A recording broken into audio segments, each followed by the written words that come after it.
Koralia union BNP, Jubodal, ছাত্রদল, স্বেচ্ছাসেবক দল, মহিলা দল, শ্রমিক দল আয়োজিত আজকের ছাত্র বৈষম্য ছাত্র আন্দোলনে নিহত, আহত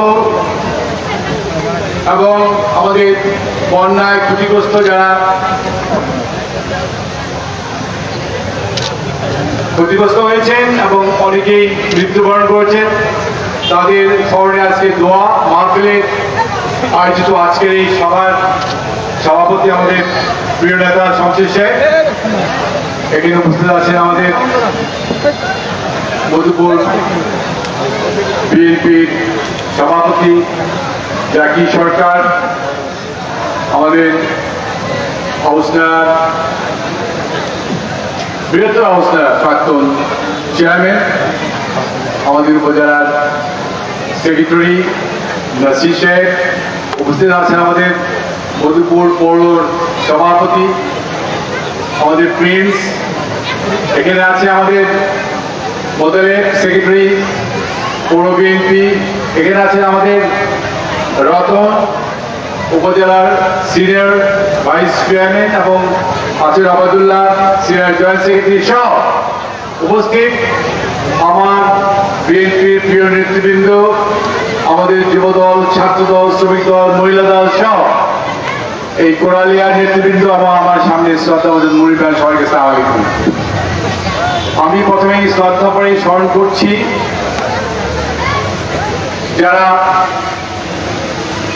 5ই অগস্টে স্বাধীনতা ফেরত পাওয়ার জন্য যারা আত্মহতি দিয়েছেন, সেই আমার ছেলে মেয়ে, জনতা, শ্রমিক, এদেশের মানুষ যারা আত্মহতি দিয়েছেন তাদের মেয়ের মাগফিরাত কামনা করছি এবং যারা আহত হয়েছেন তাদের পরিবার প্রতি আমাদের সমবেদনা,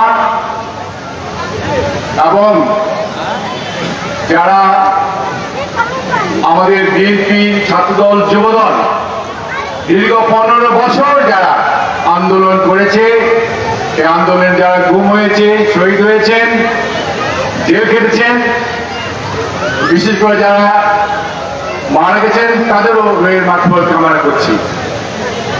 আসলে 15 বছর কিন্তু এই বিএনপি কিন্তু রাস্তায় আন্দোলন করেছে, আর সেটার শেষ ফসল নিয়ে এসছে আমাদের বৈষম্য বিরোধী ছাত্র এবং জনতা, এবং তাদেরকে দলের পক্ষ থেকে 17-18 কোটি মানুষের পক্ষ থেকে তাদের প্রতি আমাদের চির কৃতজ্ঞতা।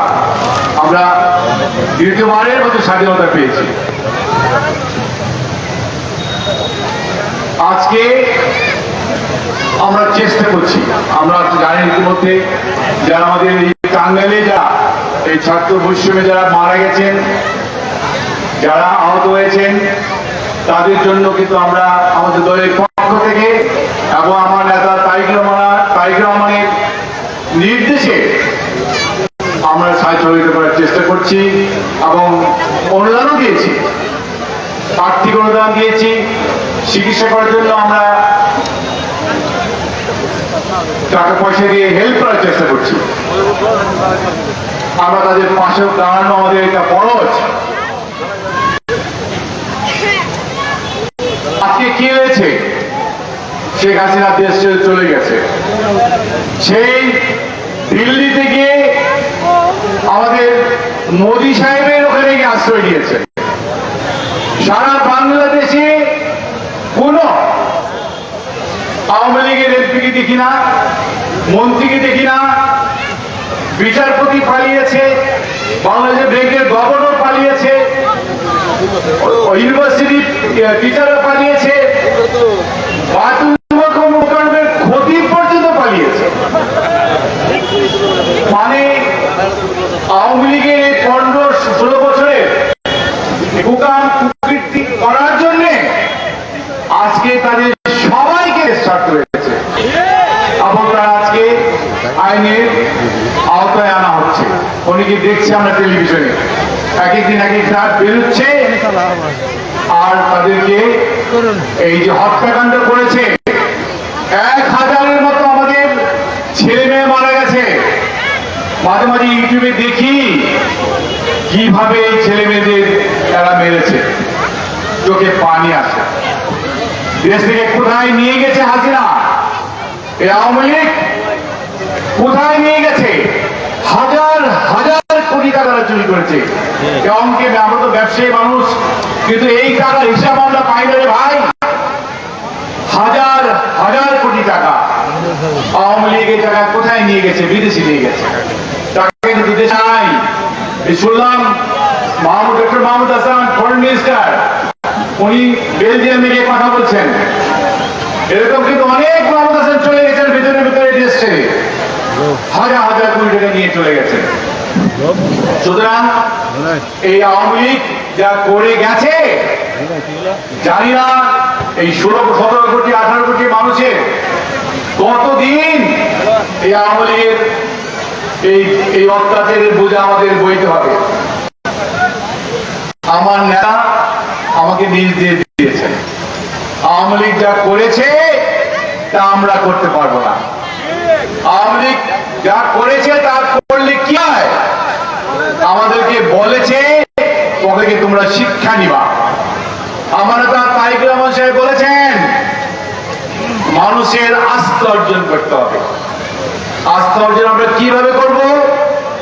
আপনাদের বিশ্বাস অর্জন করতে হবে। আস্থা অর্জন করতে হবে আপনাদের পাশে দাঁড়িয়ে, আপনাদের যাতে কোনো কারো অসুবিধা না হয়, আমাদের নেতা কারোর সাথে চাঁদাবাজি না করে, আপনাদের ব্যবসায় যাতে কোনো অসুবিধা না হয়, আপনারা যাতে পরিবার নিয়ে ভালোভাবে শান্তিতে থাকতে পারেন, যাতে শান্তিতে ঘুমাতে পারেন, সে তাদের দুঃসময়ে তাদেরকে কিছুই বলবেন না। উপরে যা হওয়ার তো হয়ে গেছে, ওনারা যে অন্যায় যা করেছিলেন সে শাস্তি কিন্তু ওনারা পেয়ে। এরপরে আপনারা আমার যে নেতাদের বলছি, যুবদল ছাত্র থেকে বলছি, কোন নেতার গায়ে কোন নেতাকে ধমক দেওয়া যাবে না। মানুষকে ভালোবাসতে হবে, মানুষ আস্থা অর্জন করতে হবে, মানুষের বিশ্বাস অর্জন করতে হবে। তো মাগরিবের আজানের সময় হয়ে যাচ্ছে, আমি কথা বেশি বাড়াবো না। আমি শুধু আবারও বলবো, আমার নেতৃবৃন্দ যারা এখানে আছেন, মধুপুরের নেতৃবৃন্দ এবং ধানবাড়ির নেতৃবৃন্দ কিছুদিন ছিল, কতদিন ছিল, সবার কাছে আমার নেতার একটাই নির্দেশ, জনগণের আস্থা অর্জন করা, জনগণের বিশ্বাস অর্জন করা। আগামী ইলেকশনে তত সহজ হবে না। এখন কিন্তু আওয়ামী লীগের প্রেতাত্মা ঘুরে বেড়াচ্ছে।